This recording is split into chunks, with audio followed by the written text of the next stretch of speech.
예, 하나님 말씀입니다. 누가복음 8장입니다. 누가복음 8장 49절로 56절까지 말씀입니다.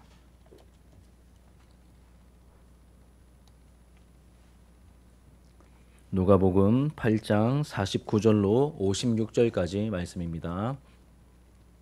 우리 한 절씩 교독하고 마지막 절은 함께 읽도록 하겠습니다. 제가 49절을 먼저 읽겠습니다. 아직 말씀하실 때에 회당장의 집에서 사람이 와서 말하되 당신의 딸이 죽었나이다. 선생님을 더 괴롭게 하지 마소서 하거늘.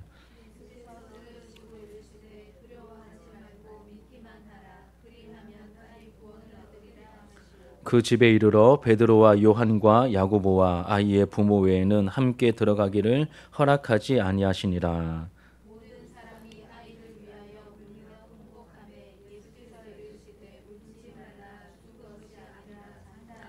그들이 그 죽은 것을 아는 고로 비웃더라.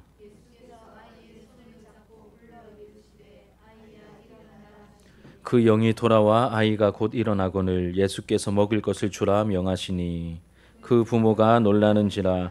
예수께서 경고하사 이 일을 아무에게도 말하지 말라 하시니라. 아멘. 예, 오늘 본문의 말씀으로 절망을 희망으로 바꾸십니다라는 제목으로 하나님 말씀을 증거하도록 하겠습니다.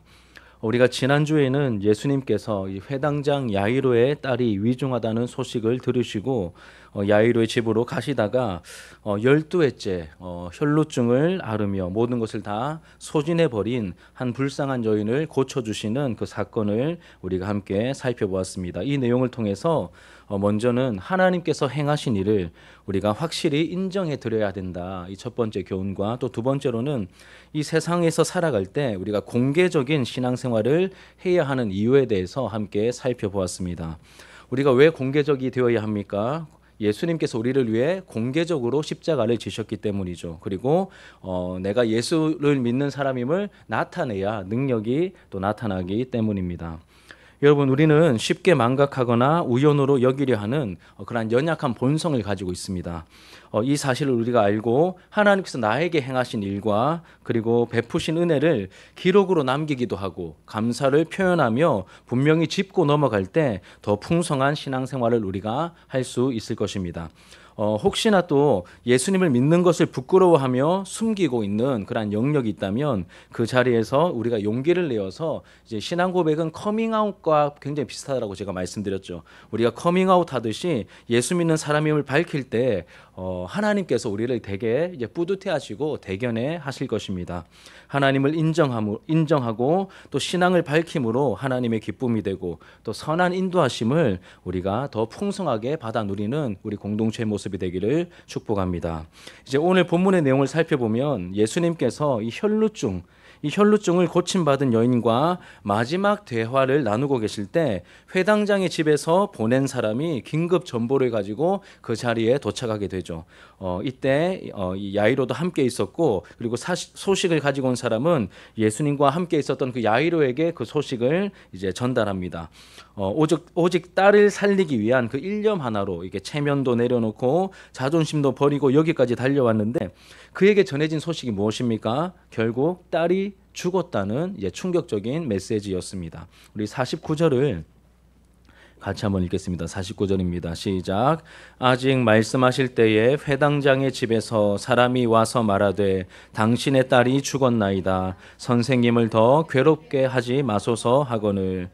이런 말씀을 묵상하는데 이 한마디가 제 마음에 이렇게 쿵 하고 묵직한 울림으로 다가왔습니다. 뭐냐면 당신의 딸이 죽었나이다라는 이 한마디입니다. 예수님께서 혈루증에 걸린 여인을 만나서 시간을 지체하셨잖아요. 그렇죠? 바로 오시면 되는데 시간을 지체하시는 바람에 뭘 놓쳤습니까? 골든타임을 놓쳤잖아요. 골든타임을 놓쳤고 그렇게 12살 된 이 앳된 소녀가 죽어버리고 말았습니다. 이 죽음이라는 단어에 대해서 좀 더 깊이 묵상하게 되었는데 여러분, 죽음이라는 단어 앞에서 우리가 느끼게 되는 것은 무엇입니까? 여러분, 죽음하면 뭐가 생각나시고 뭐가 좀 느껴지십니까? 살아있는 동안에는 그나마 신락 같은 희망을 가지고 있지 않습니까? 살아있는 동안에는, 호흡 있는 동안에는 그나마 신락 같은 희망이라도 가지고 있지만 죽었다라고 말하면 그 순간부터 뭐가 되죠? 모든 상황이 다 끝나버리지 않습니까? 다 끝나버리고 죽으면 정리가 되고 끝이 나죠. 저는 이제 여러분 이미 다 아시다시피 드라마를 좋아합니다. 대한민국은 또 드라마 천국이죠. 이 드라마 장르 중에 또 한 부분을 차지하고 있는 드라마가 이제 의학 드라마입니다. 의학 드라마. 아마 보신 적 있을 겁니다. 이제 의사들이 막 나와서 이 병원을 중심으로 해서 드라마가 이루어지는데 의학 드라마도 은근히 재밌더라고요. 이 의학 드라마를 보면 뭐 여러분 많이 보신 장면들입니다. 이 긴급 상황에서 환자가 응급실에 실려왔습니다. 이때 의사들이 막 모이고 의료진들이 와서 막 그 응급 상황에서 막 심폐소생기, 이 자동 이제 제세동기를 가지고 막 이렇게 뭐 약 같은 거 바르고 막 문지르면서 막 이렇게 옆에 있는 간호사가 막 100줄 차지 이러면 막 올려가지고 막 가슴에 넣고 막 콩 하고 별로 안 리얼하죠, 그렇죠? 막 200줄 차지 막 이러면서 막 가슴에 댑니다. 이렇게 외친 다음에 또 막 가서 이렇게 가슴을 막 눌리지 않습니까? 이렇게 가슴을 수차례 누르다가 화면에 이렇게 삐 하고 그 사람이 죽었음을 이렇게 나타내는 그 어떤 화면이 딱 나오죠. 그러면 그 다음 장면은 어떻게 되죠? 그 모든 몸부림들을 한순간에 다 멈춰버리죠. 왜 그렇습니까? 죽었기 때문입니다. 죽었기 때문이죠. 그래서 얼굴 끝까지 그 흰색 볼을 씌워버리고 올려버리고 이제 사망 진단을 내리죠. 의사와 모든 의료진들이 돌아가 버립니다. 끝났기 때문이죠. 죽었기 때문입니다. 여러분 죽음을 생각하면 뭐가 떠오르십니까? 아무 생각이 안 난다면 정답에 매우 가깝습니다. 아무 생각이 안 난다면 정답에 매우 가깝죠. 죽음은 희망과 가능성이 모두 끊어진 그 절망의 상태를 말하는 것이죠. 희망과 모든 소망이 끊어진 절망의 상태가 바로 죽음이 상징하는 바입니다. 그래서 죽은 자를 위해 시행하는 모든 수고는 헛수고가 되어버리고 무의미하게 되는 것이죠. 죽은 자를 위해서 뭘 하겠습니까, 우리가? 뭘 한다고 그 사람이 다시 호흡이 일어나고 다시 일어나겠습니까? 그 모든 것이 무의미하고 헛수고가 되어버리는 것이죠. 이렇게 죽음은 완벽한 절망, 더 이상 희망이 없는 상태를 나타냅니다. 이런 죽음의 무시무시한 파워와 위력을 생생하게 묘사한 성경이 있습니다. 어딜까요, 여러분? 전도서입니다. 전도서. 아무리 힘이 센 사람도, 똑똑하고 지혜로운 사람도, 많은 것을 가진 사람이라 할지라도 결국에는 어떻게 됩니까? 기승전 죽는다입니다. 죽는다. 이 죽음의 문제를 이겨낼 사람은 아무도 없음을, 헛되고 헛되니 모든 것이 헛되다라고, 그 죽음 앞에서 모든 것이 다 허무하게 된다라고 말하고 있는 이제 죽음을 강조한 그러한 성경이 또 전도서이죠. 그래서 죽음은 모든 인생이 가지고 있는 이 공통적인 문제인 동시에 가장 크고 심각한 문제입니다. 모든 사람이 다 죽기 때문에 공통의 문제임과 동시에 또 어떤 문제입니까? 이 죽음이 가장 심각하고 큰 문제라는 것을 우리는 잘 알고 있습니다. 모든 것을 무의미하고 헛되게 만들어 버리죠. 여러분, 삼성, 이렇게 우리나라에서 제일 큰 기업이 삼성이지 않습니까? 삼성의 이건희 회장님, 아무리 대단했어도 이렇게 몇 년 전에 돌아가셨잖아요. 죽으니까 아무것도 남는 게 없습니다. 죽을 때 10원 하나 가지고 가지 못하지 않습니까? 아무것도 못 가져갑니다.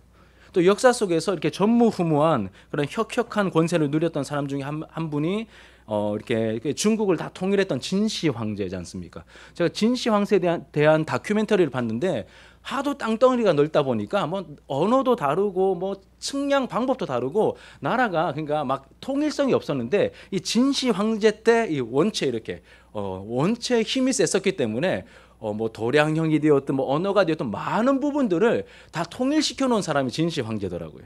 그때에 뭔가 통일시켜 놓은 제도를 아직까지 따르고 있다. 이런 다큐멘터리를 본 적이 있습니다. 제가 왜 이걸 강조하냐면 그만큼 힘이 셌고 그만큼 많은 땅을 가졌던 사람인데 죽을 때, 죽고 나니 그 한 뼘 되는 땅도 못 가져가지 않습니까? 자기가 소유할 수 있는 것이 아무것도 없습니다. 이렇듯 여러분, 죽음은, 사람들은 이 죽음을 두려워하고 피하고 싶어 합니다. 그래서 우리 삶에서 죽음을 저 멀리 떨어뜨리고 싶어 하는 것이 우리의 이제 본능이고 우리의 본성이죠. 죽음을 피하고 싶습니다. 사실은 죽음을 자꾸 묵상해야 되고 죽음을 자꾸 생각해야 되는데, 그래서 우리가 잔치집 가지 말고 장례식장에 가는 게 훨씬 더 유익하다라고 그렇게 성경이 기록하고 있음에도 불구하고 우리는 자꾸 죽음을 저 멀리 다른 사람에게 속한 일처럼 여기며 우리는 살아가고 있지 않습니까? 제가 이번 주일에 저희 어머니 병문안하고 왔는데 이거 차가 어마어마하게 막히더라고요. 딱 갔는데 그 동네 자체가 오래되지 않은 동네이기 때문에 다 웬만한 건 다 이렇게 선지 얼마 안 돼요, 건물이. 그 병원 건물도 좀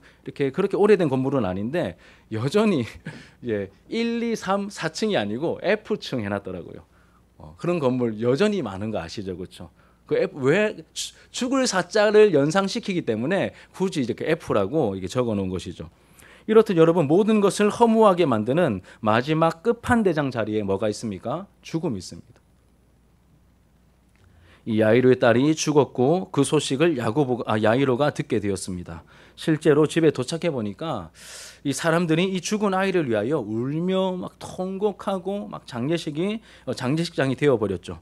이 아이의 죽음은 모든 긍정적이고 희망적인 기대들을 한순간에 확 삼켜 버렸습니다. 모인 사람들이 깊은 절망 가운데 빠지도록 강력한 힘을 지금 발휘하고 있었습니다. 여러분 12살 먹은 아이가 죽었으니 그 분위기가 오죽했겠습니까? 이 죽음을 말하는 순간 두려움이 엄습하고 모든 희망이 사라지며 절망으로 바뀌게 됩니다. 이게 죽음의 힘이죠. 사망의 권세와 능력입니다. 그런데 여러분 오늘 말씀은 회당장 야이로의 딸이 죽었다는 절망적인 내용으로 끝나지 않습니다. 놀라운 것이죠. 절망적인 내용으로 끝나지 않습니다. 한 장면을 더 보여주시면서 한 가지를 더 묵상하고 한 가지를 더 생각하도록 우리를 인도하고 있습니다. 생명력 가득해야 할 12살 소녀의 죽음이라는 비통하고 절망적인 이 상황에서 그 죽음의 힘에 영향을 받지 않고 그 자리에 있는 사람들에게 희망을 말씀하시며 우뚝 서 계신 한 분을 발견하게 됩니다. 그분이 누구십니까? 나는 길이요 진리요 생명이라고 말씀하신 그 예수님께서 우뚝 서 계십니다.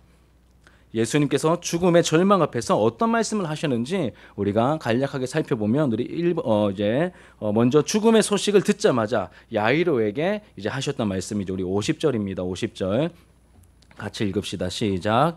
예수께서 들으시고 이르시되 두려워하지 말고 믿기만 하라. 그리하면 딸이 구원을 얻으리라 하시고 그 소식을 죽음에 대한 소식을 들으셨습니다. 그런데 말씀하시기를 두려워하지 말고 믿기만 하라. 그리하면 딸이 구원을 얻으리라 말씀하십니다. 이어서 이제 장례식장에 도착하십니다.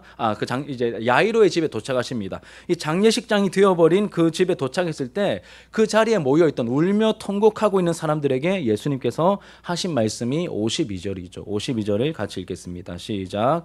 모든 사람이 아이를 위하여 울며 통곡하매 예수께서 이르시되 울지 말라. 죽은 것이 아니라 잔다 하시니. 뭐라고 하십니까? 통곡하고 있는 사람들에게 울지 마라, 통곡하지 마라.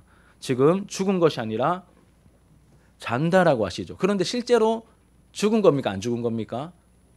확인시켜 주시죠. 뒤에 보면 죽었다라고 말하고 있으면 사랑하는 여러분, 앞서 충분히 언급한 것처럼 죽음의 힘은 사람이 감당할 수 없는 엄청난 것이고 무시무시한 힘입니다. 그런데 그 죽음을 전혀 두려워하지 않으시고 해결 못할 문제로 여기지 않으시는 그 예수님의 모습을 우리에게 이 성경이 보여주고 있습니다. 이 야이로 집에 도착한 후 울며 통곡하던 사람들에게 예수님께서 말씀하신 첫 마디가 무엇입니까? 울지 마라. 울지 마라. 죽은 것이 아니라 잔다라고 말씀하시죠. 여러분 사람들이 이 말을 듣고 할렐루야라고 외치지 않았습니다. 어떻게 반응합니까? 이 말을 듣고 비웃습니다. 왜 비웃었을까요? 죽음의 힘이 얼마나 강력한 것인지 모든 사람이 다 알고 있거든요. 죽음을 직간접적으로 다 경험한 사람들이거든요.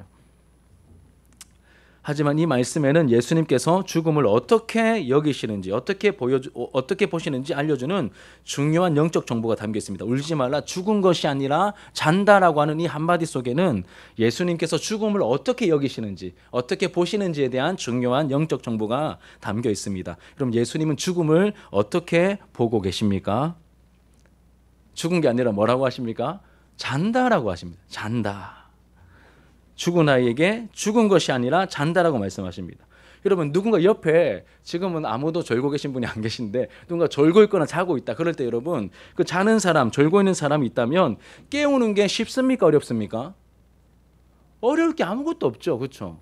뭐 관계가 된다면 전혀 모르는 사람이라면 아이고 좀 깨워도 될까 막 마음이 망설여지겠지만 뭐 우리 가족이라면 뭐 툭툭 치면서 막 일어나라고 예배 시간 절면 어떻게 하냐 이렇게 툭툭 치면서 깨우는 게 일도 아니죠. 그렇죠? 아무런 문제가 되지 않습니다. 예수님께서 죽음을 그런 수준으로 여기고 계신다는 것이죠. 유한한 우리에게는 이 죽음이 해결할 수 없고 누구도 해결하지 못한 절체절명의 위기이고 과제이지만 예수님께는 아무런 문제가 되지 않음을 우리에게 보여주고 말씀하고 있습니다. 그런데 이 상황에서 여러분, 말로만 때우셨다면 이 아이가 죽은 것이 아니라 그냥 잔다, 이렇게 말로만 립 서비스 하듯이 말로만 하셨다면 사람들이 반신반의할 텐데, 계속 비웃고 말 텐데, 주님께서는 이 죽은 야이로의 딸, 죽은 게 아니라 잔다라고 말씀하신 그 죽은 야이로의 딸을 어떻게 하십니까? 손을 붙들고 아이야 일어나라고 말씀하시면서 일으켜 세우시죠. 살리십니다. 아이야 일어나라. 마가복음에 보면 뭐라고 되어 있냐면, 우리가 한번 다루었었는데 뭘까요? 소녀야 일어나라. 달리다 쿰입니다. 달리다 쿰. 소녀야 일어나라. 이렇게 예수님께서 말씀하신 것이죠. 그러자 이 죽었던 아이가 마치 잠에서 깨어 일어난 것처럼 다시 살아나게 됩니다. 나사로에게도 그렇게 하셨지 않습니까? 나사로야 나오너라. 이 생명의 말씀 앞에서 죽은 나사로가 살아났던 것입니다. 예수님께서 죽은 아이를 살려주신 것이죠. 여기서 우리는 예수님의 능력이 어디까지인가를 생각하게 됩니다. 여러분, 예수님의 능력은 어디까지인가? 우리가 8장 앞에 나오는 씨 뿌리는 비유 이후에 여러 가지 기적적인 사건이 8장 안에만 굉장히 많이 나오고 있습니다. 대표적인 게 뭐가 있을까요? 집에서 키우는 강아지를 조용하게 만들듯 풍랑을 잠잠케 만드시는 그 예수님의 능력 기억나십니까? 인격적인 대상을 대하듯이, 살아있는 생명체를 대하듯이 그 풍랑을 향하여 잠잠하라고 말씀하시는 그 예수님의 능력, 그리고 아무도 제어하지 못했던 그 군대 귀신 들렸던 사람을 온전케 만들어주신 그 예수님의 능력, 그 영적인 세계를 호령하시고 다스리시는 그 예수님의 능력을 우리가 보게 되죠. 또 지난주에는 또 무엇을 보았습니까? 혈루증에 걸려서 온 재산을 탕진해버리고 인생이 거의 쫄딱 망해버린 그러한 이 혈루증 걸렸던 여인을 고쳐주시는, 깨끗이 고쳐주신 그 예수님의 모습을 우리가 보게 됩니다. 자연현상도, 그리고 영적인 존재도, 또 고치지 못할 질병도 없다는 것을 모두 다 해결해 주실 수 있는 그 예수님의 모습을 우리에게 보여주는데, 이번에는 무엇까지 다루십니까? 심지어 죽음의 문제까지도 다루시는 이 놀라운 주님의 능력을 우리에게 보여주고 있는 것이죠. 정말 놀라운 장면입니다. 여러분, 예수님은 무엇보다 크신 분입니까? 죽음보다 크신 분이시죠. 죽음의 문제는 해결하실 수 있는 분이십니다. 그럼 죽음보다 크시고 죽음의 문제를 해결하실 수 있는 분은 누구밖에 없습니까? 하나님밖에 없으시죠. 하나님밖에 없습니다. 그러니 이 본문은 예수님이 누구라고 우리에게 말하고 있는 것이죠? 증거하고 있는 것입니까? 예수님은 그냥 하나님이 아니라 어떤 하나님이요? 전능하신 하나님이심을 우리에게 보여주고 선언하고 선포하고 있는 것입니다. 예수님은 죄로 인해 영이 죽어 있고, 또 때가 되면 육체의 죽음을 맞게 될 것이며, 영원한 죽음, 이 지옥 형벌을 맞이하게 될 그 죄인들을 그 영 죽음에서 건져주실 수 있는 유일한 구속자가 바로 이 예수 그리스도라는 것을 이 성경은 우리에게 힘있게 선포하고 있는 것입니다. 오직 예수님밖에 없는 것이죠. 사랑하는 여러분, 오늘 이제 말씀을 정리하려고 합니다. 오늘 말씀에 나오는 내용은 크게 두 가지를 가르쳐 줍니다. 먼저는 모든 사람은 죽음의 문제 앞에서 절망에 빠지게 된다는 것이죠. 그리고 그 죽음의 짙은 절망을 능히 이기고 우리를 살리셔서 생명을 주시되 영생을 주셔서 다시금 기쁨 가운데 노래하게 만들 수 있는 분이 계신다는 것도 우리에게 보여주고 있습니다. 그분이 누구십니까? 바로 우리 주 예수 그리스도이십니다. 그분이 지금, 그 예수님이 지금 성령으로 우리와 함께하고 계십니다. 여러분, 살아가다가 내 힘으로 어쩔 수 없는 그 절망적인 상황을 만나게 될 때가 있을 것입니다. 희망이라고는 전혀 없어 보이고 인간적인 시각으로는 이제 100% 포기해야 할 것 같은 그런 상황을 우리가 살면서 만나게 될 때가 있죠. 그럼에도 불구하고 우리는 모든 상황에 전능하신 하나님을 대입시켜야 됩니다. 하나님을 염두에 두고 생각하고 말하고 행동해야 하는 것이죠. 하나님을 염두에 두는 이것이 바로 믿음이죠. 하나님을 염두에 두는 것이 믿음입니다. 최악의 상황에서도 하나님 때문에 끝난 게 아니며 희망을 말하고 노래할 수 있는 게 바로 믿음인 것이죠. 그래서 예수님께서도 죽음이라는 최악의 상황에서 이 50절과 같이 말씀하신 것입니다. 우리 아까 읽었지만 다시 한번 읽어보겠습니다. 시작. 예수께서 들으시고 이르시되 두려워하지 말고 믿기만 하라. 그리하면 딸이 구원을 얻으리라. 아멘. 두려워 말고 믿으라고, 믿음을 가지라고 말씀하십니다. 이 예수님이 지금 예수님과 함께 있거든요. 근데 뭐가 문제입니까? 함께 있긴 한데 이 예수님이 얼마나 놀라운 분인지 모른다는 사실이 이제 안타깝죠. 그래서 이 예수님이 어떤 분인지 말씀은 우리에게 계속해서 알려주십니다. 그분은 풍랑을 잠잠케 하셨고 군대 귀신을 쫓아내셨고 혈루증 여인을 고치셨고 그리고 죽음의 문제까지도 다스릴 수 있는 전능하신 하나님이심을 우리에게 증거하고 있습니다. 예수님께서 이렇게 강력하게 권면하심에도 불구하고 사람들은 더 크게 통곡하고 그렇게 말씀하신 예수님을 향하여 비웃었습니다. 여러분, 예수님께서 이렇게 말씀하셨음에도 불구하고 두려워하지 마라, 믿기만 해라, 그 믿음의 주요 온전케 하시는 그 주님께서 직접 그 눈앞에서 너희들 두려워하지 마, 믿기만 해, 문제될 거 아무것도 없어, 내가 있으니 문제될 게 없어, 이렇게 말씀하셨음에도 불구하고 사람들이 어떻게 반응했습니까? 비웃었잖아요. 비웃었습니다. 지금도 마찬가지죠. 지금도 마찬가지입니다. 우리가 절망적인 상황에서 하나님을 붙들려 할 때 누군가 여러분 내 편이 되어줄 거라고 생각하지 마십시오.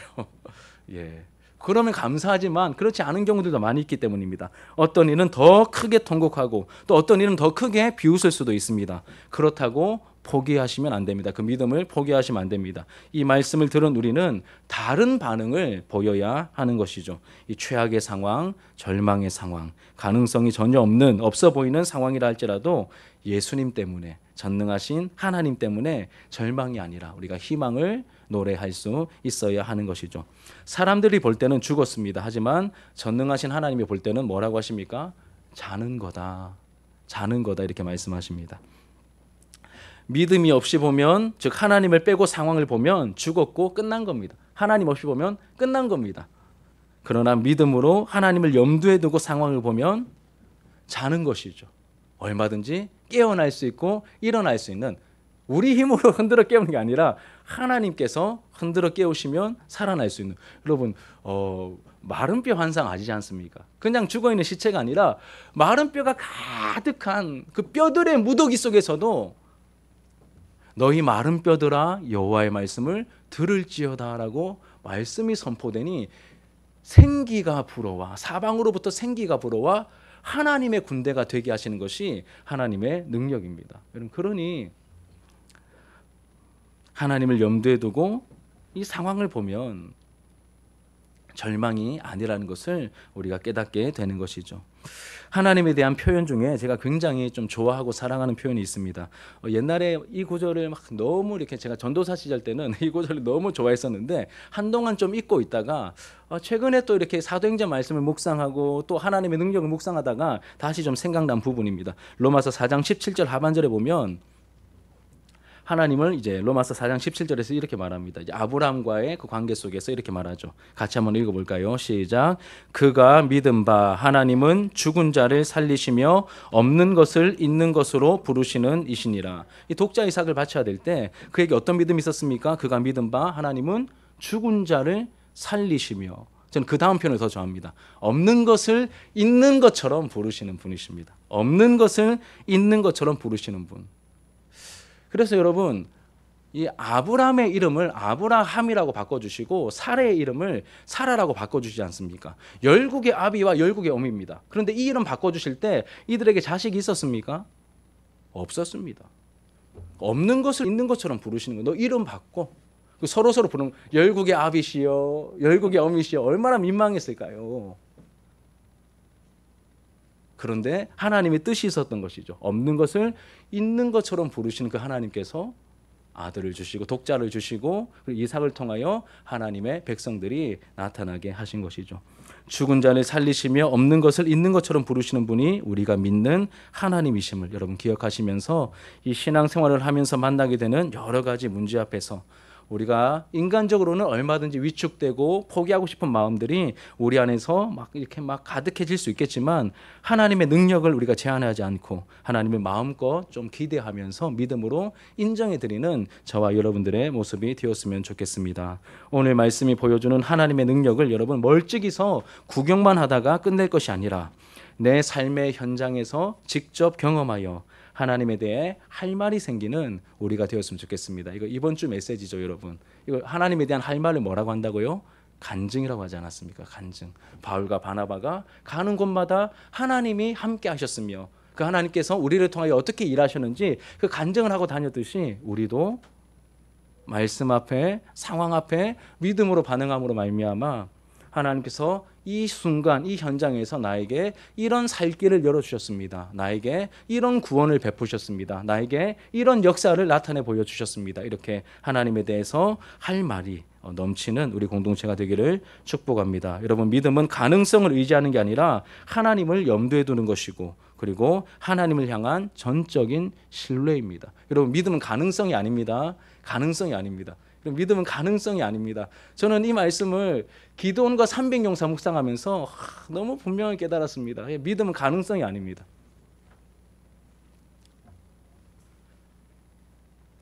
그 1명이 450명을 상대해야 되는 그 말도 안 되는 그 상황까지 사람들 32,000명 모였을 때 보내시면서 마지막에 300명 남았을 때 그 사람들로 하여금 미디안 군사들과 싸워야 되는 사람은 한 명이 450명을 상대해야 됩니다. 그럼 이게 무슨 가능성입니까? 그러니까 3만 명 있을 때는, 32,000 있을 때는 확률이 있는 거예요. 10,000명이 남았을 때도 확률이 있는 겁니다. 그런데 300명 남으니까 확률 자체가 무의미한 것이죠. 그때 누가 역사하십니까? 하나님께서 너희가 하는 게 아니라 정말 내가 하는 거야. 죽은 사람을 너희가 어떻게 살리겠니? 이 망해버린 이 절망의 상황을 너희 힘으로 어떻게 일으킬 수 있겠니? 그런데 나는 할 수 있어. 그렇게 말씀하시는 것이 하나님이시고 그 하나님을 우리에게 믿어야 한다라고 말씀하고 있는 것이죠. 여러분, 우리가 불렀던 찬양, 예수의 이름은 세상의 소망이요 예수의 이름은 천국의 기쁨일세.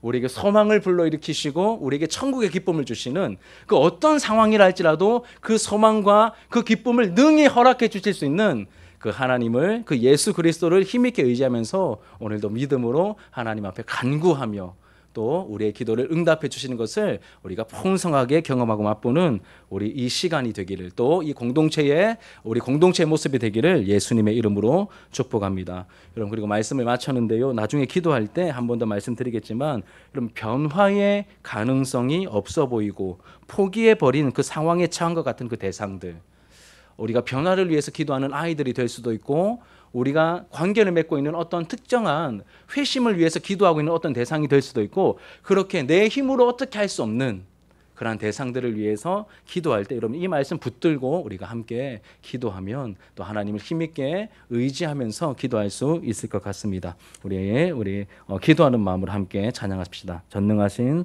나의 주 하나님은.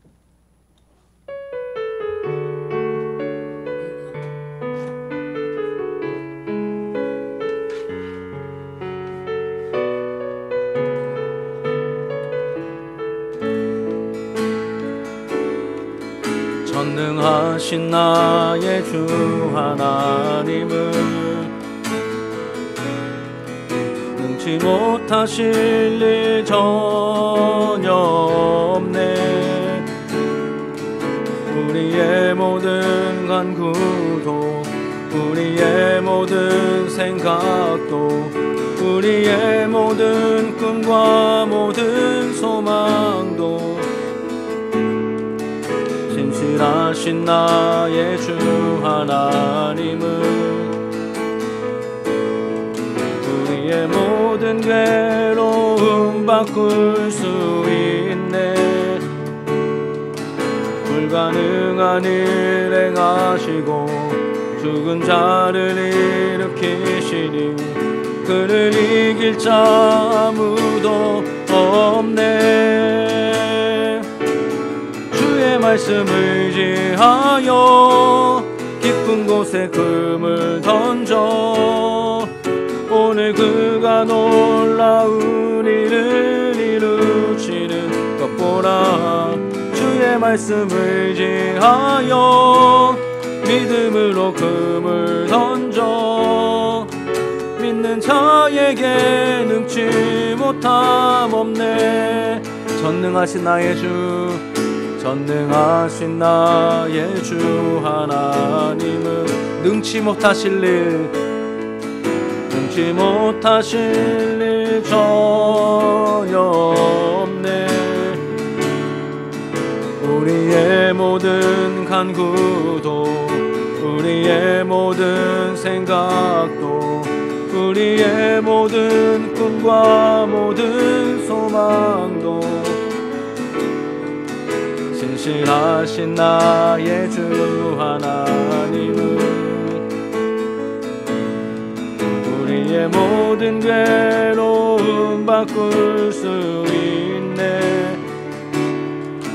불가능한 일 행하시고 죽은 자를 일으키시니 그를 이길 자 아무도 없네. 주의 말씀을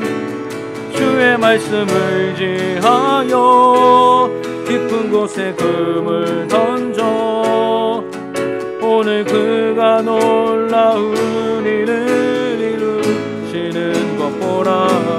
주의 말씀을 의지하여 믿음으로 금을 던져 믿는 자에게 능치 못함 없네. 주의 말씀을 의지하여 깊은 곳에 금을 던져 오늘 그가 놀라운 일을 이루시는 것 보라. 주의 말씀을 의지하여 믿음으로 금을 던져 믿는 자에게 능치 못함 없네. 내 영혼이 확정되고 확정되어 싸우니 믿음에 눈들어 주를 바라봅니다. 내 영혼이 확정되어 싸우니 믿음에 눈들어 주를 바라봅니다. 내 영혼이 확정되어 싸우니 믿음에 눈들어 주를 바라봅니다. 내 영혼이 확정되어 싸우니 믿음에 눈들어 주를 바라봅니다. 믿음에 눈들어